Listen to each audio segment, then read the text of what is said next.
தூத்துக்குடியில் என்ன ஆக்ஷன் எடுத்திருக்கீங்க அது மட்டும் தெரிஞ்சுக்க விரும்புகிறேன்.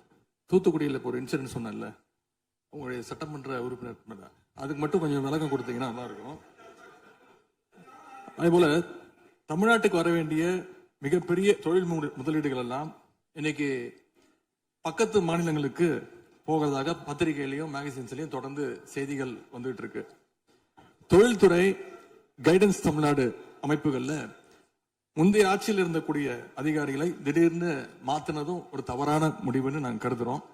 இதனால தமிழ்நாடு பாதிக்கப்பட்டிருக்கு அப்படின்னு பத்திரிகைகளை தொடர்ந்து அறிக்கைகள்லாம் வந்துட்டு இருக்கு.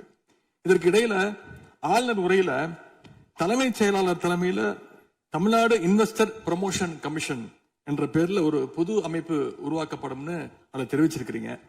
அப்படின்னா இப்ப சிறப்பா செயல்பட்டு வருகின்ற கைடன்ஸ் தமிழ்நாடு அமைப்பு என்னவாகும் அப்படின்னு முதலமைச்சருடைய பதிலுரையில சொல்லணும்னு நாங்க விரும்புறோம்.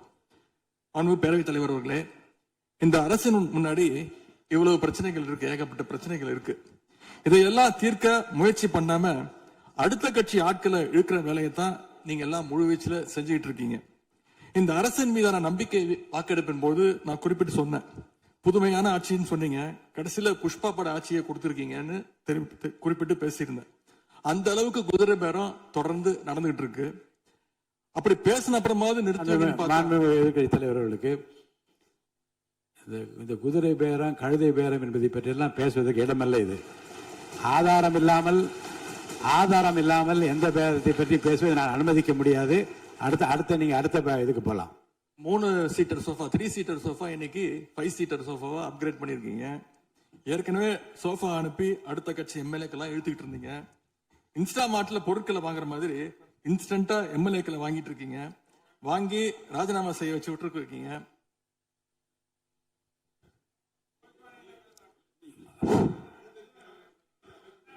இல்ல நான் என்ன சொல்றேன், எந்த பேரத்தையும் பற்றி இங்க பேச அனுமதி கிடையாதுன்னு தான் நான் சொல்றேன். நீங்க உதாரணம் சொல்லி நீங்க திடீர்னு எடுத்தோடனே குதிரை பேரன்னு சொல்லுவது, அப்புறம் இன்னொரு பேரம் என்று சொல்லி மாண்புமிகு உறுப்பினர் வந்து சோஃபான்னு சொல்றாரு. நான் என்ன சொல்றேன்னா, எதையும் சொல்லுவதற்கு இந்த அவைக்கு உரிமை உண்டு. ஆனால் சொல்லுவதிலே உண்மை இருக்க வேண்டும். உண்மைக்கு மாறான தகவல்களுக்கு இங்க இடமில்லை.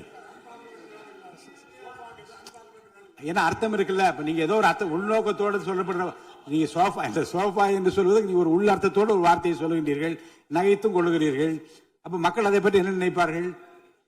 சற்று விளக்கமாக பாருங்க. ஆதாரம் இல்லாமல் சொல்லப்படுகிற எந்த வார்த்தைக்கும் எந்த குறிப்புக்கும் இங்க இடமில்லை. மாண்புமிகு எதிர்க்கட்சி தலைவர், நீங்க தொடர்ந்து பேசலாம். ஊழல் சக்தின்னு சொல்லிட்டு அதே எம்எல்ஏக்களுக்கு இன்னைக்கு ஒரு மச்சத்தை மட்டும் வச்சுட்டு இன்னைக்கு தூய சக்தியா நீங்க மாத்திட்டீங்க. அதனால எங்களுடைய தலைவர் சமீபத்தில் சொன்னாரு, தீர்ந்து போன சக்திகள்கிட்ட திருடுற அளவுக்கு காஞ்சி போன சக்தியா இன்னைக்கு இந்த ஆட்சியாளர்கள் இருக்கிறாங்க. ஆகவே இந்த குற்றச்சாட்டுகளுக்கு முதலமைச்சர் அவர்கள் தன்னுடைய பதில் உரையில அவர் விளக்கம் அளிப்பார்னு நாங்க நம்புறோம். முக்கியமா இந்த ஆள் பிடிக்கிற வேலையை நிப்பாட்டிட்டு இனியாவது ஆட்சி நிர்வாகத்துல நீங்க கான்சென்ட்ரேட் பண்ணுங்கன்னு உங்களை எல்லாம் கேட்டுக்கிறேன். மாண்புமிகு பேரவைத் தலைவர் அவர்களே, உங்களுடைய தேர்தல் முக்கியமான வாக்குறுதிகள், படிச்சு வேலை இல்லாத இளைஞர்கள் அவங்களுக்கு எல்லாம் 4500 ரூபாய் மாசம் 4500 ரூபாய் தருவேன்னு சொல்லியிருக்கிறீங்க.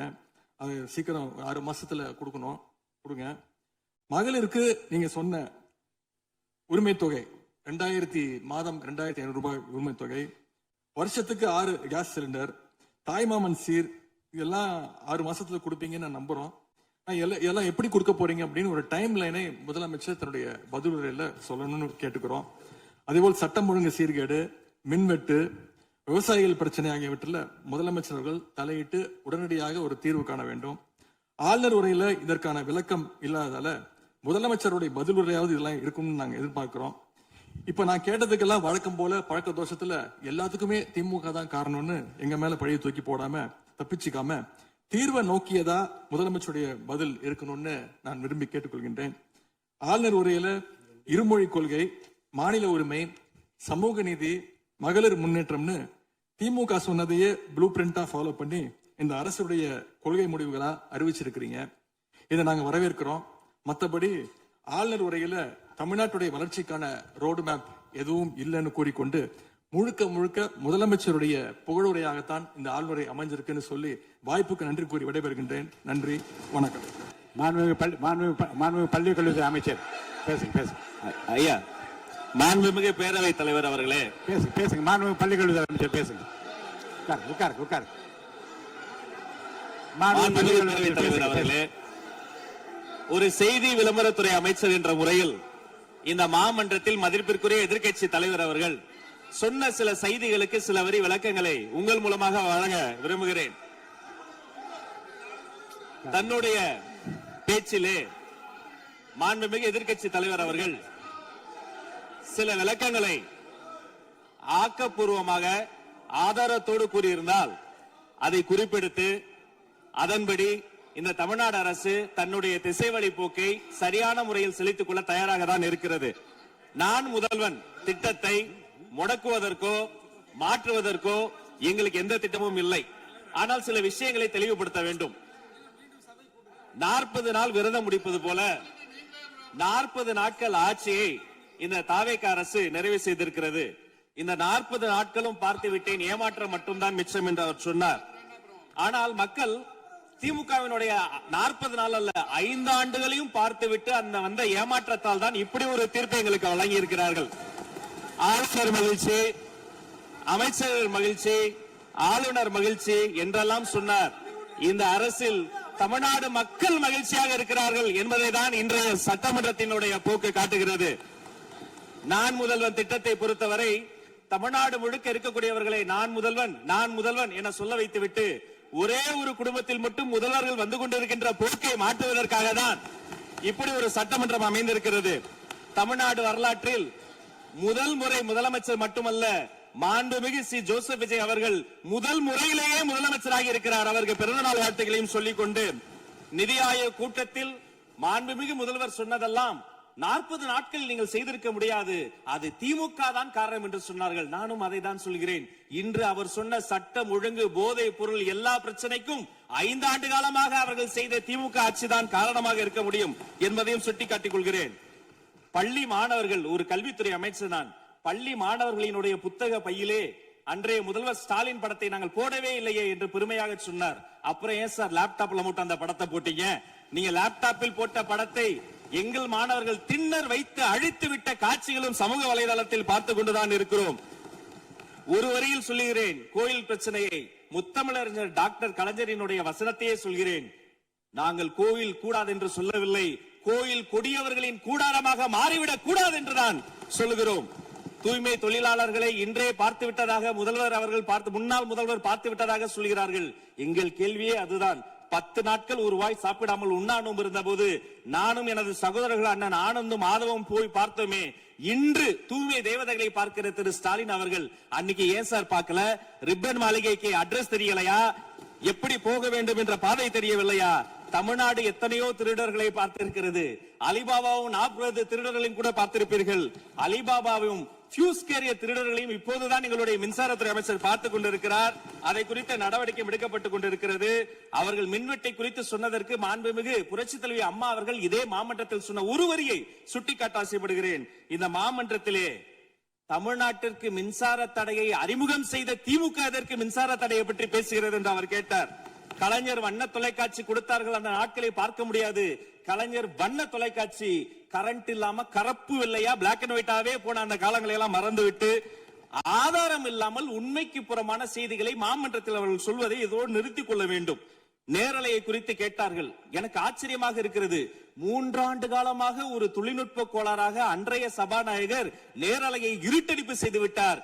ஆனால் இன்று மாண்புமிகு சபாநாயகர் நேரலையை கொடுத்துக் கொண்டிருக்கிறார். அவருக்கு எங்கள் சார்பாகவும் நன்றியை கூறிக்கொண்டு, விவசாயிகளை குறித்து இந்த மாமன்றத்தில் ஒன்று சொல்கிறேன். தமிழ்நாடு வரலாற்றிலேயே விவசாயிகளினுடைய சங்கத்தின் தலைவர்கள் மீது குண்டாஸ் போட்ட ஒரு சர்க்கார் திமுக சர்க்கார். ஆனால் அவர்கள் கண்ணீரை போக்க நாங்கள் போராடி கொண்டிருக்கிறோம். அரசு பள்ளிகளில் எந்த கட்சிக்காரர்களும், அது தாவேகாரர்களாக இருந்தாலும் சரி, பள்ளி மாணவர்களை தொந்தரவு செய்யாதீர்கள் என்று சொன்னதோடு மட்டுமல்ல, பெருமையோடு சொல்கிறேன், எங்கள் கட்சியினுடைய ஒன்றிய செயலாளர் அரசு பள்ளியில் சென்று ரிலீஸ் எடுத்ததற்காக நேற்றைய தினம் கட்சியை விட்டு நீக்கியிருக்கிறார் என்னுடைய பொதுச் செயலாளர். சட்டம் ஒழுங்கு பிரச்சனையை பற்றி பேசுகிறவர்களுக்கு அண்ணா பல்கலைக்கழகம் நினைவுக்கு வரவில்லையா?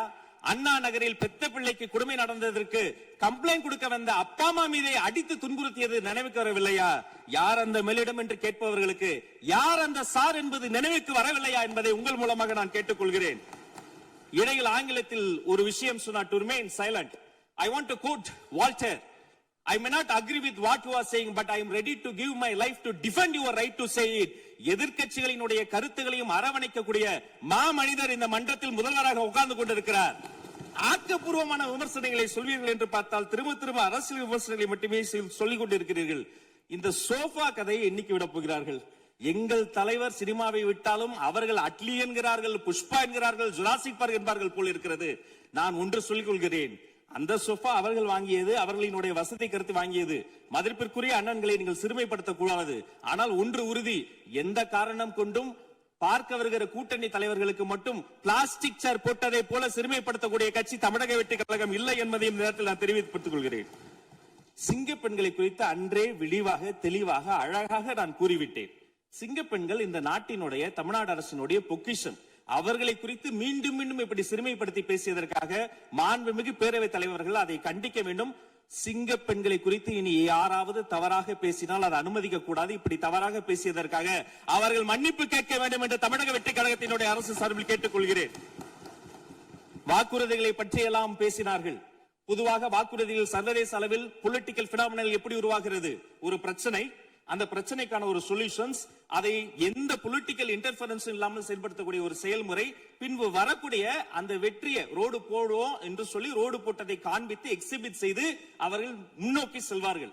ஆனா இங்க பொறுத்த வரைக்கும் நாம தமிழ்நாட்டில் இதுவரைக்கும் ஆண்டவர்கள் பிரச்சனையை ஐடென்டிஃபை பண்ணி சொல்லவே மாட்டாங்க. ஏன் தெரியுமா? அந்த பிரச்சனையே அவங்கதான், அவங்களே அவங்களை ஐடென்டிஃபை பண்ணி எப்படி சொல்ல முடியும்? சரி, அதுக்கு பாசிபிள் சொல்யூஷன் சொல்லி பொலிட்டிக்கல் இன்டர்ஃபரன்ஸ் இல்லாம அதை செயல்படுத்த முடியுமா? ஒரு முனிசிபல் கவுன்சிலர் தொடங்கி மாண்புமிகு அமைச்சரினுடைய வீட்டில் இருக்கிறவர்கள் வரைக்கும் கமிஷன் மீது கமிஷன் அடித்து அந்த ப்ராஜெக்டே முடியாது. கடைசியில் எதை விளம்பரம் செய்வது? அந்த திட்டத்தினுடைய வெற்றியையா எதை விளம்பரம் செய்வது என்றே தெரியாமல் தங்கள் தலைவரை, அதுவும் ஒரு குடும்பத்தை மட்டுமே வெறித்தனமாக விளம்பரம் செய்து செய்தி விளம்பரத்துறையின் கஜானாவை துடைத்து வைத்து சென்றிருக்கிறார்கள் என்பதையும் இந்த மாவட்டத்துக்கு தெரியப்படுத்த நான் கடமைப்பட்டிருக்கிறேன். இன்னும் ஒவ்வொரு வரியிலும் ஆக்கப்பூர்வமாக அறிவியல் பூர்வமாக எதையாவது சொல்வார்களும் நான் தேடி தேடி பார்த்தேன். அவராக 40 நாட்கள் தேடி பார்த்து ஏமாற்றம் அடைந்தார். நான் 40 நிமிடத்திலேயே ஏமாற்றம் அடைந்து விட்டேன். இதை சொல்ல வேண்டும் என்று சொன்னால் ஒரு நகைச்சுவை காட்சியில் சொல்வதை போல அதுல ஒண்ணுமே இல்ல, கீழே போட்டுருங்க. நன்றி சட்டப்பேரவை தலைவர் அவர்களே. இந்த வீடியோ உங்களுக்கு பிடிச்சிருந்தா மறக்காம லைக் பண்ணுங்க, ஷேர் பண்ணுங்க. இதே மாதிரி தொடர்ந்து நிறைய இன்ட்ரெஸ்டிங்கான வீடியோஸ் பார்க்க வீ டாக்கீஸ் சேனலை சப்ஸ்கிரைப் பண்ணுங்க.